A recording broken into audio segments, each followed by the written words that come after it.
नमस्कार।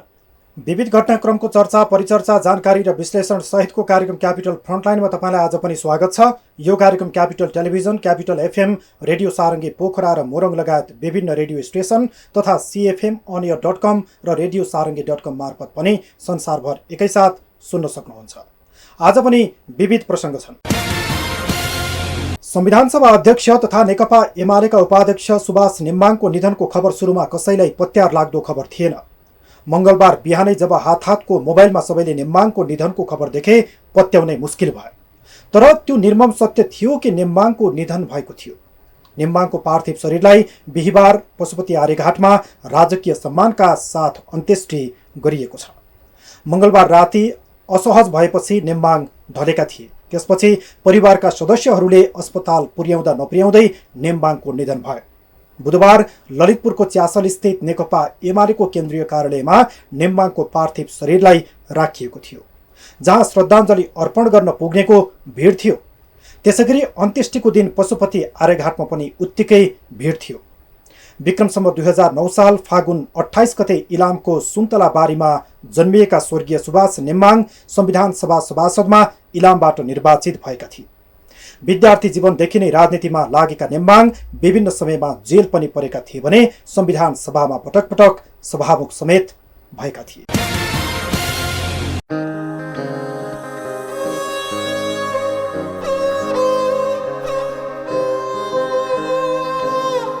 सुभाष चन्द्र नेम्बाङको जन्म 2009 साल फागुन 28 गते इलाम जिल्लाको सुन्तलाबारीमा भएको हो। कानुनमा स्नातक बीएल गर्नुभएका नेम्बाङ संविधान सभा अध्यक्ष तथा यसअघिको व्यवस्थापिका संसदमा पनि सभामुख हुनुहुन्थ्यो। त्यसअघि 2048 र 2052 गरी उहाँले 2 पटक राष्ट्रिय सभाको अध्यक्षको जिम्मेवारी सम्हालिसक्नु भएको छ।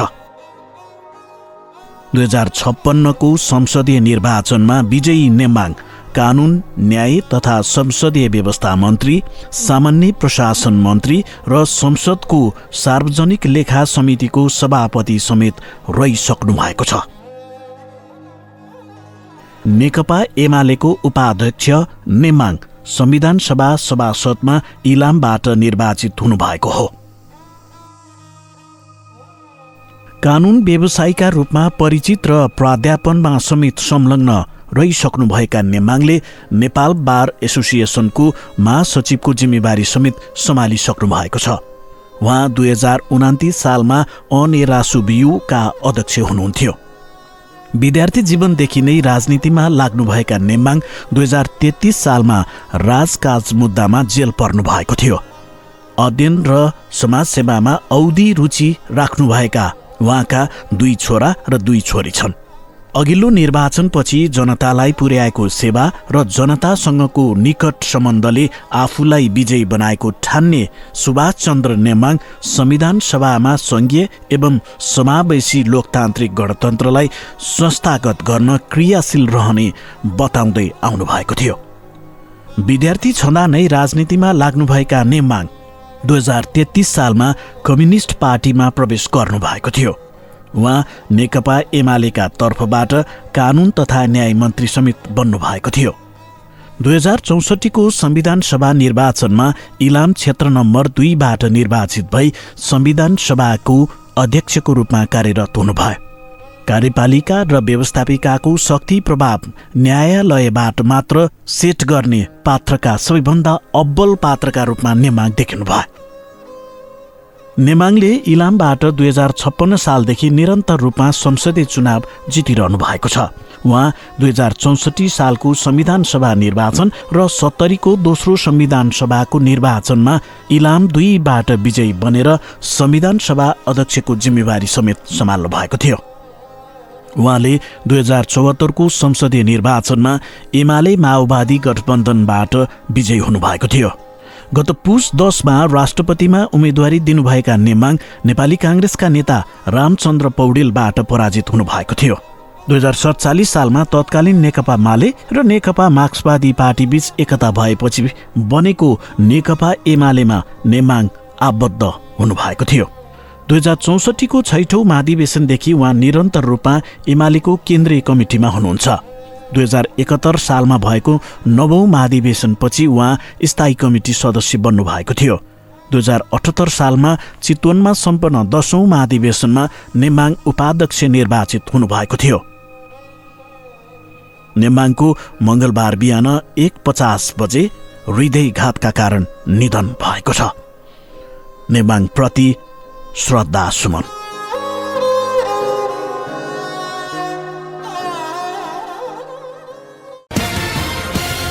यो त थियो स्वर्गीय नेता सुभाष नेम्बाङको प्रसङ्ग। अन्तिम समयसम्म पनि देशको राजनीतिमा सक्रिय रहेका नेम्बाङको निधनले देशको राजनीतिक वृत्तमा क्षति पुगेको छ। स्वर्गीय नेता नेम्बाङप्रति श्रद्धा सुमन। क्यापिटल फ्रन्टलाइनमा अब अर्को प्रसङ्ग। नेपाल प्रहरीको केन्द्रीय अनुसन्धान ब्युरो सिआइबीले झण्डै 61 किलो सुन तस्करी प्रकरणमा 50 जनालाई प्रतिवादी बनाउन राय सहितको प्रतिवेदन तयार गरी जिल्ला सरकारी वकिलको कार्यालय काठमाडौँमा बुझाएको छ। सिआइबीले उक्त प्रकरणमा 35 दिनसम्म अनुसन्धान गर्यो। उक्त प्रकरणमा प्रत्यक्ष रूपमा 42 जनाको टोलीले अनुसन्धान गरेको सिआइबीले जनाएको छ। 50 जना प्रतिवादीमाथि विभिन्न 7वटा कसुर लगाउन सिफारिस गरिएको छ र उक्त तस्कर समूहले यसअघि नै 302 किलो सुन तस्कर गरिसकेको निष्कर्षमा पनि सिआइबी पुगेको छ। सुन तस्करीका लागि उक्त समूहले नेपालमा विभिन्न किर्ते कागज खडा गरी 5-5वटा कम्पनी समेत खोलेको तथ्य सिआइबीले फेला पारेको छ। नेपाल प्रहरीको केन्द्रीय अनुसन्धान ब्युरो सिआइबीले झण्डै 61 किलो सुन तस्करी प्रकरणमा 50 जनालाई प्रतिवादी बनाउने रायसहितको प्रतिवेदन तयार गरी बुझाएको छ। उनीहरूमाथि विभिन्न 7वटा कसुर लगाउन सिफारिस गरिएको छ। सो अनुसन्धान प्रतिवेदन सिआइबीले बुधबार जिल्ला सरकारी वकिलको कार्यालय काठमाडौँमा बुझाएको छ। उक्त प्रकरणमा आरोपीहरूमाथि हालसम्म भन्सार ऐन, सङ्गठित अपराध, नेपाल राष्ट्र बैङ्क ऐन, अपराध संहिता, नेपाल नागरिकता ऐन, राहदानी ऐन र अध्यागमन ऐन अनुसार कारबाहीका लागि सिफारिस गर्ने गरी अनुसन्धान प्रतिवेदन तयार पारिएको सिआइबीका प्रमुख तथा प्रहरी अतिरिक्त महानिरीक्षक किरण बज्राचार्यले बताइन्। बुधबार आयोजित पत्रकार सम्मेलनमा उनले अनुसन्धानका क्रममा अहिलेसम्म गिरोहहरूले विभिन्न 7वटा कम्पनीबाट 362 किलो भन्दा बढी सुन तस्करी गरिसकेको खुलेको पनि जानकारी दिइन्।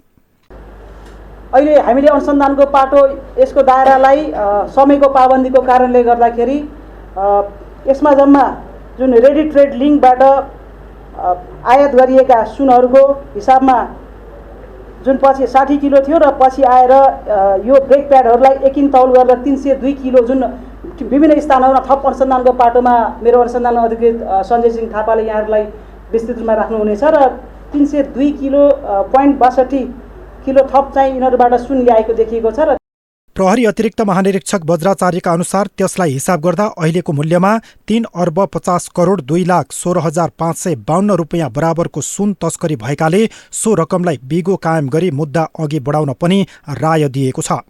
सिआइबीको अन्य अनुसन्धान जारी रहेको र अझै थप तथ्य खुल्ने सम्भावना रहेको पनि प्रमुख बज्राचार्यले जानकारी दिइन्। अहिलेको मूल्यमा गर्दा 3,50,02,16,552 रुपियाँको बिगो कायम गरेर यो मुद्दा अगाडि बढाउँदैछौँ। उक्त घटनामा अहिलेसम्म 32 जना पक्राउ परेका छन्। त्यसमध्ये 23 जना नेपाली र 9 जना विदेशी रहेकोमा 18 जना फरार रहेको प्रहरीको भनाइ छ। उक्त प्रकरणमा प्रत्यक्ष रूपमा 42 जनाको टोलीले 35 दिनसम्म अनुसन्धान गरेको सिआइबीले जनाएको छ। सिआइबीले प्राविधिक पाटो सहितलाई हेरेर अझै वैज्ञानिक बनाउने काम गरिएको जनाएको छ। सिआइबीका अनुसार अनुसन्धानका साथै विशेषज्ञ टोलीलाई समेत राखेर वैज्ञानिक तरिकाले अनुसन्धान गरिएको छ। त्यसपछि अपरेसनल टोलीले विभिन्न ठाउँमा पक्राउ तथा बरामद गर्ने, लोकेसन भेरिफाई गर्ने लगायत काम गरेको, अर्को डकुमेन्टेसन टोलीले अभियोजन लगायत कामलाई कानुन सम्मत बनाएको र आन्तरिक तथा बाह्य समन्वयको टोलीले समेत सहयोग पुर्याएको सिआइबीले जनाएको छ। उक्त सुन प्रकरणको अनुसन्धान टोलीका संयोजक प्रहरी उपरीक्षक सञ्जय सिंह थापाले तस्करहरूले सुरुमा ट्रायल गरेर परीक्षण गरेपछि मात्रै सुन तस्करी गरेको पाइएको बताएका छन्। विभिन्न 7वटा कम्पनीबाट सुन तस्करी भएको र अहिले रेडी ट्रेडका नाममा आएको सुनको मात्रै अनुसन्धान सकिएको तर बाँकी अनुसन्धान जारी रहेको उनले बताए।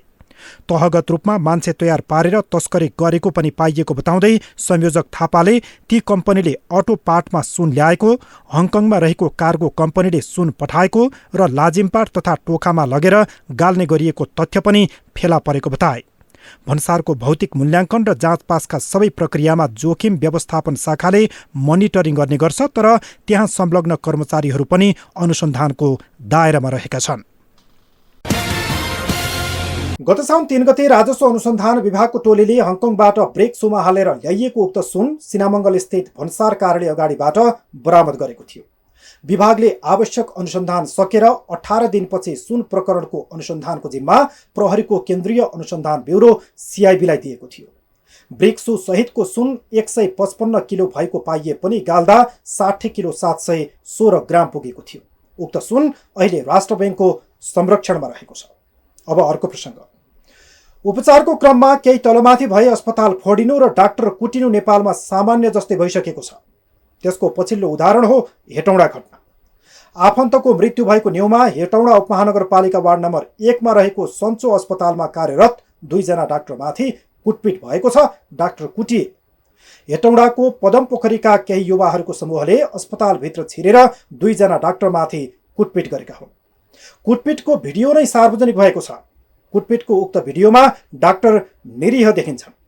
उक्त घटनामा कुटपिटमा संलग्न विरुद्ध रिट जाहेरी पनि परिसकेको छ भने त्रासपूर्ण वातावरणमा काम गर्ने अवस्था नरहेको भन्दै हेटौँडा अस्पतालका उडान 80 जना चिकित्सकले सामूहिक रूपमा राजीनामा बुझाएका छन्। 1 महिना अघि हेटौँडा पदमपोखरीका एकजना पुरुषको डेङ्गुको कारण मृत्यु भएको थियो। उनको मृत्यु डाक्टरको लापरवाहीले भएको भन्दै युवाको समूहले 2 जना डाक्टरमाथि हातपात गरेका हुन्। हेटौँडाको सन्चो अस्पतालमा कार्यरत डाक्टर विकास थापा तथा प्रशान्त बिडारीमाथि युवाहरूको समूहले कुटपिट गरेको मकवानपुर प्रहरीले जनाएको छ। 1 महिना अघि डेङ्गुको कारण मृत्यु भएका पुरुषको आफन्तहरूको समूहले डाक्टरहरूमाथि अस्पतालभित्रै कुटपिट गरेको मकवानपुरका प्रहरी प्रवक्ता एवं प्रहरी नायब उपरीक्षक लक्ष्मी भण्डारीले बताइन्। डेङ्गु र श्वास प्रश्वासको समस्या लिएर उपचारमा गएका 1 जना बिरामीको सन्चो अस्पतालमा उपचार गरिएको र चितवनमा उपचारका क्रममा मृत्यु भएको थियो। मृत्यु भएको 1 महिनापछि उनका आफन्त सहितका युवाहरू अस्पताल प्रवेश गरेर 2 जना डाक्टरमाथि कुटपिट गरेको प्रहरीको भनाइ छ। हातपातबाट डाक्टर बिडारीको आँखा र अनुहारमा चोट लागेको छ भने डाक्टर थापाको गाला र अनुहार सुन्निएको छ। यो विषयलाई लिएर नेपाल स्वास्थ्यकर्मी सङ्घ तथा राष्ट्रिय स्वास्थ्यकर्मी महासङ्घले विज्ञप्ति जारी गर्दै दोषीलाई कारबाही नगरे सेवा ठप्प पार्ने चेतावनी दिएका थिए। यस्तै सन्चो अस्पतालमा कार्यरत डाक्टर विकास थापा तथा प्रशान्त बिडारीमाथि भएको कुटपिटमा संलग्न 4 जनालाई मकवानपुर प्रहरीले पक्राउ गरेको छ। CCTV फुटेजको आधारमा डाक्टरमाथि आक्रमण गर्ने मृतककी श्रीमती, छोरा, छोरी र भतिजलाई पक्राउ गरेको मकवानपुर प्रहरीले जनाएको छ। यस्तै चिकित्सकलाई कुट्ने विरुद्ध जिल्ला प्रहरी कार्यालय मकवानपुरमा किटानी जाहेरी परेको छ। कुटपिटको विषयमा मृतककै परिवारका सदस्यद्वय अनुप प्रधान र रोहित प्रधान विरुद्ध किटानी जाहेरी दर्ता भएको हो। जिल्ला प्रहरी कार्यालयका प्रवक्ता समेत रहेका DSP लक्ष्मी भण्डारीले 2 जना विरुद्ध किटानी जाहेरी दर्ता भएको जानकारी दिए। नेपाल चिकित्सक सङ्घका केन्द्रीय अध्यक्ष अनुप विक्रम कार्कीले शुक्रबार जिल्ला प्रहरी कार्यालयमा किटानी जाहेरी दिएका हुन्। उनले कुटपिटमा संलग्न सबैमाथि कारबाहीको माग गर्दै CCTVमा देखिएका सबैलाई पक्राउ गर्न माग गरेका छन्। यसबीचमा हेटौँडा अस्पतालका 79 चिकित्सकले सामूहिक राजीनामा पत्र बुझाएका छन्। हेटौँडा अस्पतालको विभिन्न विभागमा कार्यरत सम्बन्धित रोग विशेषज्ञ डाक्टर तथा मेडिकल अधिकृतहरूले सामूहिक रूपमा राजीनामा पत्र बुझाएका हुन्। चिकित्सकले कुटपिटमा संलग्नलाई कारबाही माग गर्दै सामूहिक राजीनामा पत्रमा हस्ताक्षर गरी मेडिकल सुपरिन्टेन्डेन्ट डाक्टर रामचन्द्र सापकोटालाई बुझाएका हुन्। उक्त पत्रमा सुरक्षाको प्रत्याभूति नभएकाले उपचार सेवा प्रवाह गर्न नसक्ने कारण उल्लेख गरिएको चिकित्सकले बताएका छन्। अस्पतालभित्रै प्रवेश गरेर उपचारमा खटिएका डाक्टरमाथि आक्रमण गर्ने र कारबाहीका लागि प्रहरी प्रशासनले देखाएको आनाकानी विरुद्ध सामूहिक रूपमा राजीनामा दिनुपर्ने बाध्यता देखिएको उनीहरूले बताएका छन्। सामूहिक हस्ताक्षर गरिएको राजीनामा पत्र प्रमुख जिल्ला अधिकारी समक्ष बुझाउने गरी तयार गरिएको हो। राजीनामा पत्रमा 79 जना डाक्टरको हस्ताक्षर भएको बताइएको छ। हुन त अस्पतालकै लापरवाहीले बिरामीको ज्यान जाने गरेका घटना नभएका भने होइनन्। केही दिन अघि कान्ति बाल अस्पतालमा 5 वर्षीय बालिकाले अस्पताल पुगेर पनि उपचारको पालो नपाउँदा ज्यान गुमाउनु परेको घटना पेचिलो बनिरहेको छ। उता केही दिन अघि धनगढीको एक अस्पतालमा अनाहकमा बिरामीको ज्यान गएपछि अस्पतालले लाखौं क्षतिपूर्ति तिरेको थियो। तर पनि हरेक घटनामा लापरवाही नै हो भन्ने अवस्था पनि नरहला भनिन्छ। एक चिकित्सकको उद्देश्य अन्तिम समयसम्म पनि बिरामीको ज्यान बचाउनेमै हुन्छ। केही तलमाथि भइहालेमा यसरी अस्पतालमै आक्रमण गर्न जानु, डाक्टरलाई नै कुट्नुलाई कानुन राज्यले छुट दिने कुरा होइन। यसमा सबै सचेत हुनु जरुरी छ। अब अर्को प्रसङ्ग। यसै साता वीरगञ्जको बाल सुधार गृहमा बालबन्दी बीच भएको तनावले उग्र रूप लिन पुग्यो। रातभर बाल सुधार गृह तनावग्रस्त बन्यो। बालबन्दीहरूको लडाइँले बाहिरबाट प्रहरी समेत भित्र जान सक्ने अवस्था रहेन। उक्त घटनामा केही प्रहरी समेत घाइते भए। केही दिन अघि भक्तपुरको बाल सुधार गृहमा रहेका बालबन्दीले उत्पात मचाउँदा थुप्रै सङ्ख्यामा बालकहरू त्यहाँबाट भागेका पनि थिए। उक्त घटनापछि केही बालबन्दीलाई वीरगञ्जको बाल सुधार गृहमा लगेर राखिएको थियो। भक्तपुरबाट लगिएका बालक र त्यहाँ पहिलेदेखि नै रहँदै आएका बालकबीच झगडा परेपछि स्थिति असामान्य भएको बताइएको छ। वीरगञ्जको बाल सुधार गृहमा 3 हप्ता पहिले भक्तपुरको बाल सुधार गृहबाट लगिएका 18 जना बालक राखिएको थियो। भक्तपुरको बाल सुधार गृहमा भदौ 4 मा जेल फुटाएर विरोध गर्दै निस्किएका मध्ये 18 जना बालकहरूलाई वीरगञ्जको बाल सुधार गृहमा ल्याएर राखिएको थियो र वीरगञ्ज सुधार गृहमा पहिलेदेखि बस्दै आएका बालकहरू र भक्तपुरबाट लगिएका बालकहरू बीच मङ्गलबार राति विवाद भई झडप हुँदा बाल सुधार गृह तनावग्रस्त भएको छ। वीरगञ्जको बिर्तास्थित बाल सुधार गृहमा रहेका बालकबीच झडप हुँदा 11 जना घाइते भएका छन्। उनीहरूले प्रहार गरेको ढुङ्गाले लागेर केही प्रहरी सहित पत्रकार समेत घाइते भएका छन्। झडपमा भक्तपुरबाट ल्याइएका मध्ये 10 समेत गरी 11 जना बालक र 3 जना प्रहरी घाइते भएको पर्सा प्रहरीको भनाइ छ। घाइते भएका सुधार गृहका 11 जना बालकलाई मङ्गलबार राति नारायणी अस्पतालमा उपचार गराई जिल्ला प्रहरी कार्यालयमा लगेर राखिएको छ। भक्तपुरको बाल सुधार गृहमा भदौ 4 मा जेल फुटाएर विरोध गर्दै निस्किएका मध्ये 18 जना बालकलाई वीरगञ्जको बाल सुधार गृहमा लगेर राखिएको थियो। त्यहाँ पहिलेदेखि 131 जना बालक थिए। वीरगञ्ज बाल सुधार गृहमा अहिले कुल 149 जना बालकहरू रहेका छन्। भक्तपुरबाट ल्याएर राखिएका बालकहरूले मङ्गलबार बेलुकी सुधार गृहका नायकेसँग विवाद गरेर कुटपिट गरेपछि केही विषयमा त्यहाँ पहिलेदेखि रहेका र भक्तपुरबाट ल्याइएका बालक बीच विवाद भई झडपको स्थिति सृजना भएको हो। त्यस क्रममा उनीहरूले सुधार गृहभित्र तोडफोड गरेपछि स्थिति नियन्त्रणमा लिन नेपाल प्रहरी र सशस्त्र प्रहरी ठूलो सङ्ख्यामा सुधार गृहमा पुगेको थियो। तर सुधार गृहभित्रबाट बालकहरूले ढुङ्गामुढा गरेर प्रहरीलाई अबेर रातिसम्म पनि सुधार गृहभित्र छिर्न दिएनन्। त्यसै क्रममा ढुङ्गाले लागेर प्रहरी घाइते भएका हुन्। स्थिति नियन्त्रणमा लिने क्रममा प्रहरीले केही राउन्ड अश्रु ग्यास पनि प्रहार गरेको थियो। बुधबार बिहान पनि प्रहरीलाई सुधार गृहभित्र रहेका बालकहरूले प्रवेश गर्न दिएनन्। 1 महिना पहिले भक्तपुरको बाल सुधार गृहमा उत्पात मचाएका मध्ये 18 जना बालकलाई वीरगञ्जको बाल सुधार गृहमा लगेर राखिएको छ। तर उनीहरूले त्यहाँ नबस्ने भन्दै विरोध जनाउँदै आएका थिए।